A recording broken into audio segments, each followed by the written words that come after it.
Welcome to the fam. How are you doing this morning?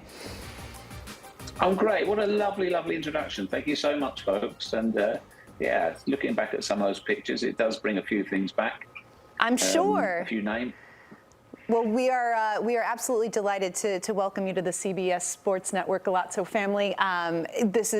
You're such an iconic voice for soccer and the Premier League. You were there in 1992 at the very start of this season. When you look at the sort of landscape in America and the type of coverage, like us working at the CBS Sports Golazo Network, and it's entirely dedicated to soccer.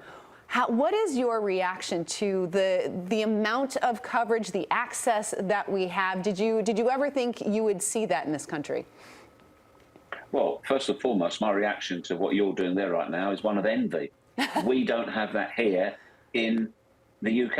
And I think that says everything about where you're going with a groundbreaking show, because we don't have a show 2 hours long dedicated simply only to football. Obviously, I'm allowed to say football because it's here, but when I'm on American duty, I will say soccer.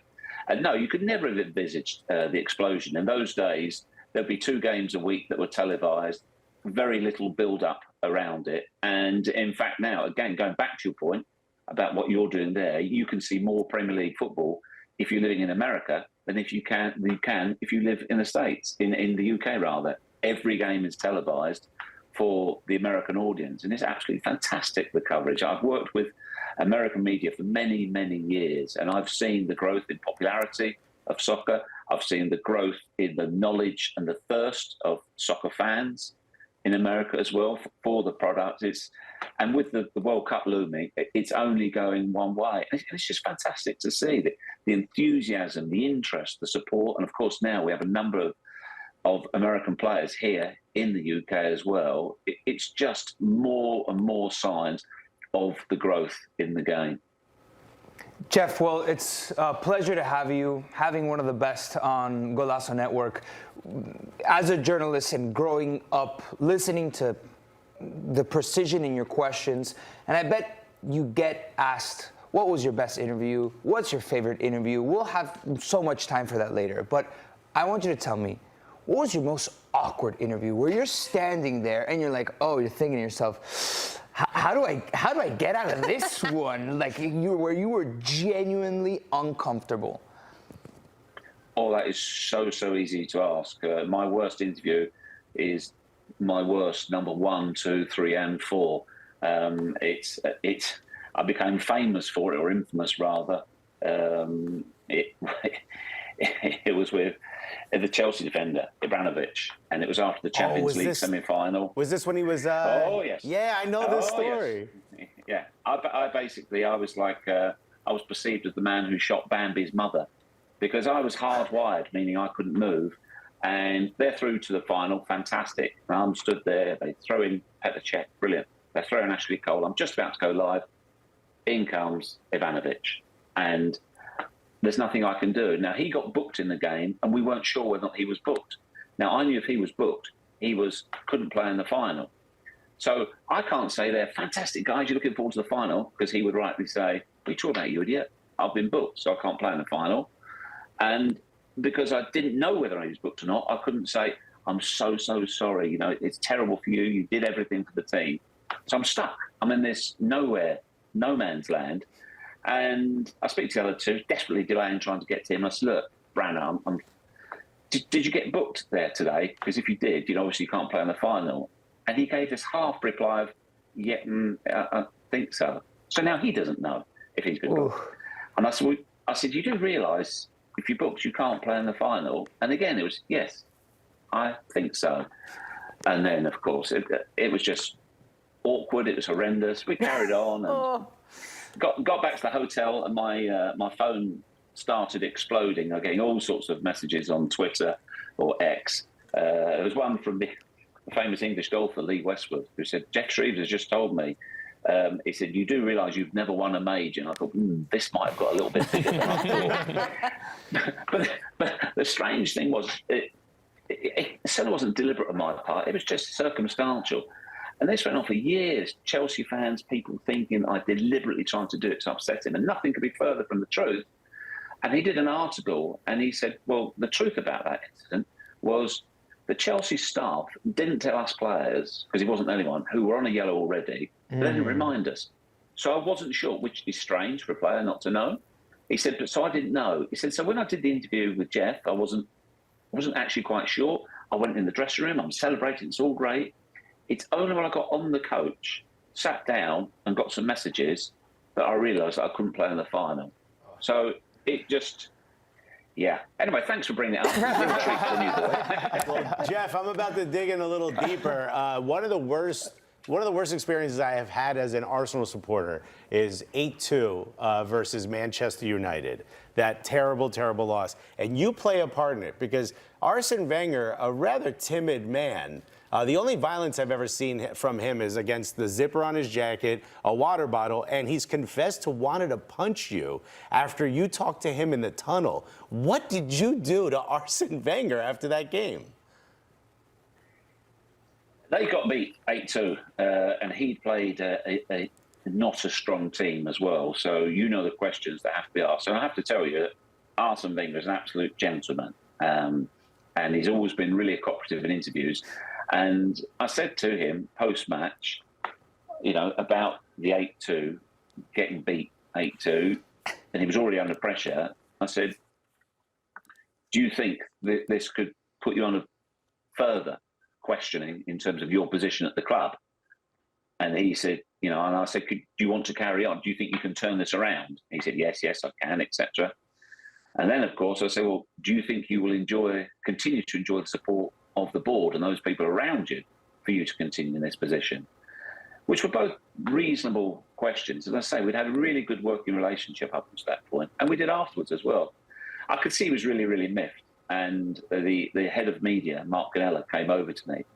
I said to him, I should have a word with Arsene, just to not smooth things over, but just to not justify, but to say, you understand the reasons for that. And he said, no. He said, right now, I said, I think he wants to punch you rather than talk to you. I said, okay, fair enough. It was a figure of speech. Yeah, and years, and we've seen each other many times since, had many glasses of wine. I remember him saying to me once, why did you ask me questions like that when I've just lost 8-2 at Old Trafford? And I said, because you just lost 8-2 at Old Trafford. Fair point. Geoff, welcome to the family. It's nice to see you. So we talked about Chelsea. Now we talked about Arsenal. You were at the Arsenal presser today. What did you learn from Mikel Arteta? Well, it was a rarity. He actually said something. I mean, Mikel Arteta could be a world-class poker player. He plays his cards so close to his chest. He very, very rarely gives up any information. He's a very cute guy. But he confessed to a real love-in with Mauricio Pochettino, of course, his opponent tomorrow evening, the Chelsea manager. And he said because he was on loan from Barcelona, he was just a young boy, and he went to PSG, and Poch was already there as a player. He said he took him under his wing. They're in the same hotel for 3 or 4 months. He said he has a massive influence on me. He's a big part of my success as both a player and as a manager subsequently. I've always spoken to him. I've always looked up to him. And we've always been really, really close. He said, in fact, he treated me like a little brother, and he has remained for me a role model. Now, if you know the scraps you normally get at an Arteta press conference, that is really, really strong stuff. Really, really strong stuff. So it was interesting to hear. And I think perhaps because of that insight, when asked about the game tomorrow, he's cautious. He said, look, I'm surprised that Chelsea have as few points as they have already in the table, given how good Mauricio is. They've won the last 3 games, so we are more than on our guard. All right, Geoff, one thing that I want you to know about me is that I am a big Liverpool fan. So yeah, I say it very proudly. There is we've got the Merseyside Derby coming up this weekend. Things have not been going so well for Everton over the past few seasons. This one feels a little one-sided, but when you think about some of the iconic matches that we've seen between Liverpool and Everton, do any stick out in your mind in particular? Yes, the one time in the last 24 years that Everton won at Anfield. because I did that game. Unfortunately, there were no Everton fans there. It was during COVID, so it was behind closed doors. And I remember before the game interviewing the fullback, Seamus Coleman, and he came and spoke to me beforehand. He said, but I'm sick and tired of all these platitudes saying we're going to come here, we're going to do this and we're going to do that. We've never actually done it. We've never delivered for the fans. We say all this stuff about a derby, but it just never, ever happens. And they did it. They did it that day. And when we spoke to him after the game, he could not control, he couldn't hide or contain his glee because it was such a big moment for them. I think, look, this weekend they've got it all to do there, but you could argue, if you looked at recent results, they're actually the form team going into the game. Liverpool have only got 1 point from the last 2 games. Listen, Liverpool are heavy favourites, and they are, right now, this is Liverpool Mark II that Jurgen Klopp is building. And it's going to be fascinating to see how he goes about it. But the one, I never ever say not got a chance about any team going into, because if it's a 2-horse race, anything can happen. And the thing with Everton right now, they've just started to score goals. And Sean Dyche has been saying this all season. Look at our expected goals. Look at our expected goals. And he said, we are not taking our chances. Once we do, we'll start scoring. Now, somebody said to me this morning, and I haven't had time to check, and I know all 4 of you have instant data recall on your brains, that Everton have had more shots on target than Liverpool this season. Now, if that's true, that could make you think going into the game. It could. We always have that what if, and when that finally happens, if it ever does. But I want to switch topics here and talk about Ange Postecoglou. Are you as shocked as we are in terms of how he's been able to get the most out of this Spurs side? And is he the most likable manager in the English Premier League right now? I don't know if he's the most likable, but he certainly comes across as being the most amiable in that he's just got a wonderful style about him. He's understated, he's warm, he's friendly, he keeps it real. That's the beauty about him. The most common phrase used about Ange is he's the type of guy you just love to have a beer with. Just sit and have a chat. There'd be no pomposity on his part. I remember one of his early press conferences, a reporter said to him, Ange, you've got to admit that, James Maddison at 45 million is a bargain. He just looked at him and went, mate, I don't know where you come from, but I don't know where 45 million's a bargain.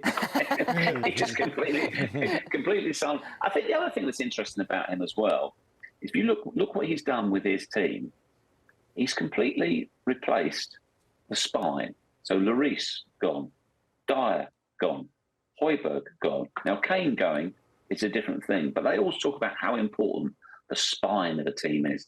This team has got a brand new spine. They're sat top of the league and they're one of 2 teams that are unbeaten at the moment. So impressive. So impressive.